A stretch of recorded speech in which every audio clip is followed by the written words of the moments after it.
Good morning and welcome to Times Square, New York City, the theater district, where Toni stands reminiscing about the good old days when she was a singer at Lou Walter's Latin Quarter, right here in Times Square, the hottest nightclub in all of America. Yes, and today the Alumni Club is meeting here, lunching and having a wonderful time. So come with me, let me tell you a story of people in show business. Welcome to 48th and Broadway, Lou Walter's Way. Can you see the sign, Jim? Lou Walter's Way. And we're here today to celebrate his wonderful spirit. And Jim, I have to tell you who Lou Walters is. Lou Walters was the famous genius impresario that created the wonderful famous Latin Quarter long ago, back in the 60s, 50s, and 40s. And today we're celebrating his spirit because let me tell you who Lou Walters was. He was the father of Barbara Walters. And today we're going to show you how this beautiful airspace was once the most fabulous nightclub in America. And I want to tell you what happened here in April of 2006. One morning, I got a phone call from Barbara Walters. And Barbara said, "Toni Carroll?" I said, "Yeah, it's me." She said, "We are going to memorialize my father on the corner of 48 and Broadway." She said, "And I would like you to be there. We're inviting all the Latin Quarter girls, the dancers, the singers, the gorgeous showgirls, and we're going to have Mayor Bloomberg there. We're going to memorialize my father on the corner of 48 Broadway." She said, "Toni, will you please be there at 10 o'clock in the morning? And could you please sing that song you used to sing? You know, so this is a party, come on along with me, we're stepping out to see the Latin Quarter." She said, "Oh, you got to come be there at 10 o'clock, and I'll see you then." Sure enough, the day rolls along. I'm nervous as I can be because I wasn't sure that I knew all the lyrics to this song because it was a long time ago when I sang it. So we finally got to the corner at 10 o'clock in the morning, and there is Barbara. She's already set and ready to go. She's with Mayor Bloomberg, and the press is there. And then all of a sudden, she comes up to me with the microphone. She sticks the microphone in my face, and she's saying, "Let's sing the song, Toni." So I said, "Okay, so this is a gay party. Come on along with me. We're stepping out to see the Latin Quarter." Well, all I can tell you, Jim Byrne, my friend, the cameraman here, all I can tell you, this was the greatest day of my life. We had such a good time. All the Latin Quarter girls were there, and Mayor Bloomberg and the cameras, and it was such fun. And I just know that the spirit of Mr. Lou Walters was there too. So all of a sudden, what happened? Barbara said, "Look, after the ceremony, I'm taking you, all of you, to lunch." So sure enough, her limousine pulls up right here, and we all get into the limo, and we go to this fabulous Italian restaurant, and we sit around and reminisce about the good old days at the Latin Quarter. And I said, "Barbara, we love your father, and he was so good to us, and I want you to know that we will salute him forever." And she was very moved, and we reminisced more and more. And then finally, at the end of the meal, Jim, you're not going to believe this. She handed everybody an envelope. And when I opened up the envelope, it had money in it. I said, "Barbara, you didn't have to do this." She said, "Well, you know, Toni, this is exactly what my father would have done." That was very moving.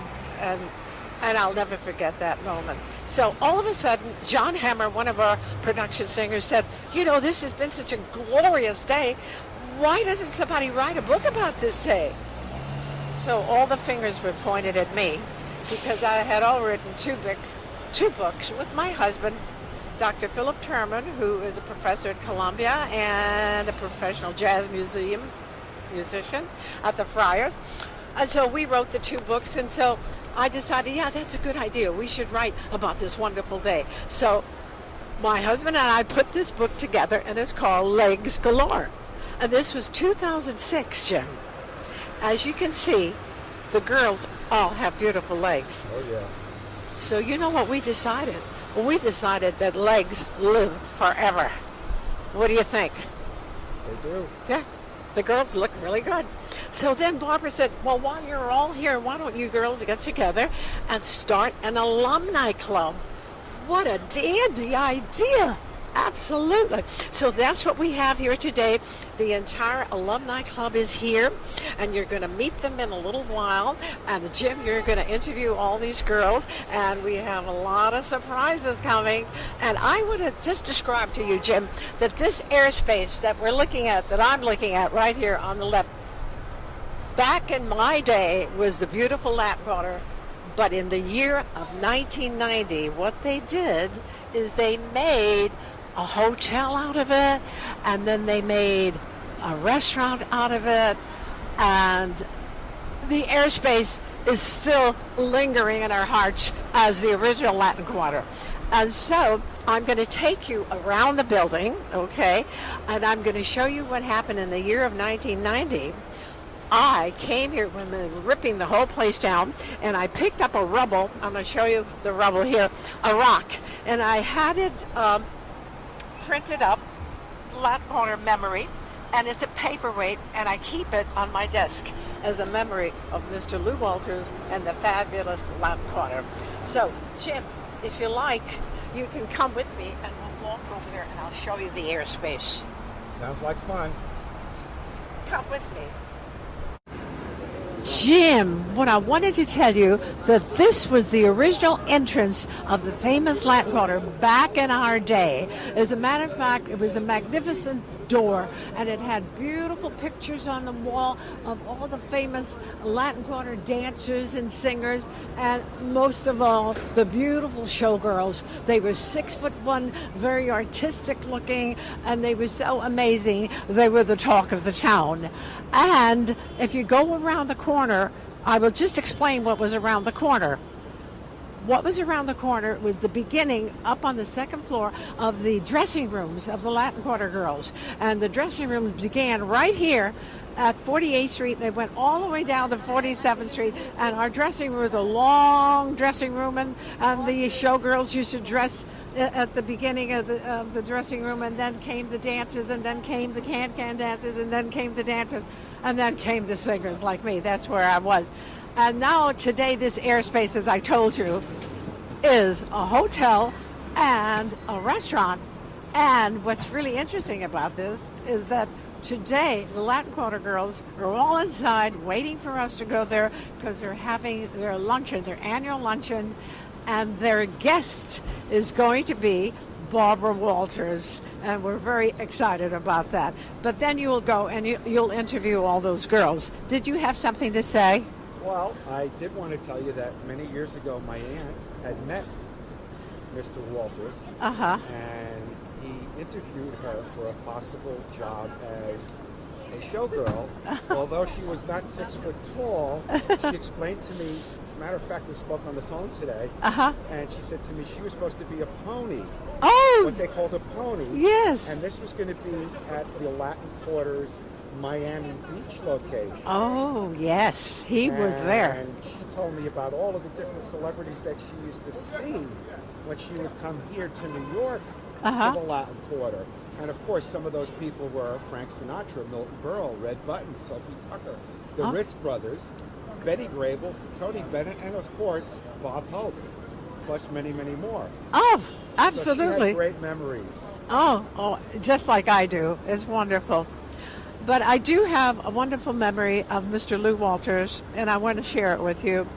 I owe him a lot because he paved the way for my career in show business. He took the show from here to the Desert Inn in Las Vegas, and all the movie stars would come in, and a gentleman by the name of Joni Taps, he was a talent scout for Columbia Pictures, came in and he signed me to a starlet contract. I didn't even know what that was. I was so young.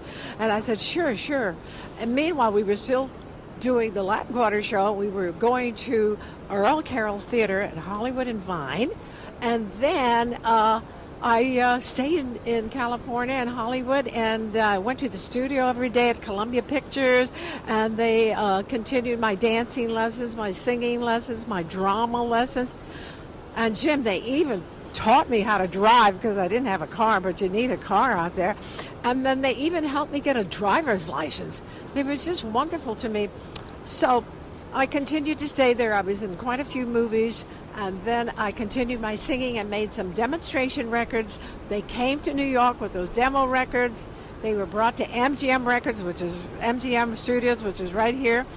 And I was signed to a 7-year contract with MGM Recordings, and I made 7 albums and a lot of single rock and rolls, and it kept me working for 25 years in all the nightclubs all over America, Canada, South America, London, England, Italy, you name it, I've been there. So, Mr. Walters, I have you to thank for my great life. Love you.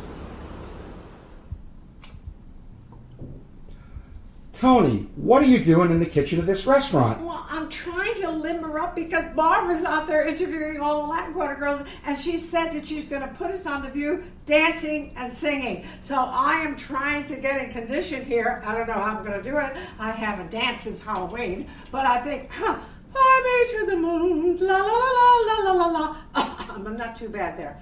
But anyway, I just want to tell you something, Jim. As a matter of fact, she had me call all the girls up, the Latin Quarter girls, and to bring all the original pictures from the Latin Quarter. Pictures of their gorgeous costumes, and pictures of them with the stars. And guess what? I have them all here, and I'm going to show them to you because the girls were gorgeous, as you know. And not only that, but all the stars used to come to the Latin Quarter. Here we have Ella Fitzgerald and Doug Cowdy. They used to be good friends of Mr. Lou Walters. Everybody loved Mr. Lou Walters. Oh, and guess who this is? This is Lena Horne. Don't you love her? She was beautiful. And Lou Walters loved her, and I loved her too. And we had all the stars used to come here. We used to have Elizabeth Taylor, Mike Todd, Joe DiMaggio, Ava Gardner, Lucille Ball, Desi Arnaz, you name it. As a matter of fact, Jim, to tell you the truth, it was a house of showbiz royalty. That was Mr. Lou Walters' Latin Quarter, for sure. And I have more pictures here. Here's a picture of Mr. Lou Walters, myself. This is at the Desert Inn in Las Vegas. And we're all much younger there, as you can see. And then we have, here is the way the Latin Quarter marquee used to look. And here is the headliner. Back in that day, it was Janie Thomas Freed. As a matter of fact, she's here today. She's beautiful. As a matter of fact, she's still gorgeous, still dancing. Here is Janie, the way she looks right now. And this is when we did a club date out at the Actors Home. And I want you to know that Janie has a wonderful husband and 11 grandchildren. Don't you love it? Okay, here's a shot backstage at the Latin Quarter, Mr. Lou Walter and me in a costume. And then backstage at the Latin Quarter, me in a costume. And here are all the Latin Quarter girls on the view because Barbara invited us for Halloween. And we're all decked out. Oh, and here is John Hemmer. He was a very handsome production singer. And not only that, he's very responsible for the Latin Quarter Club. He does all the work. Thank you, John.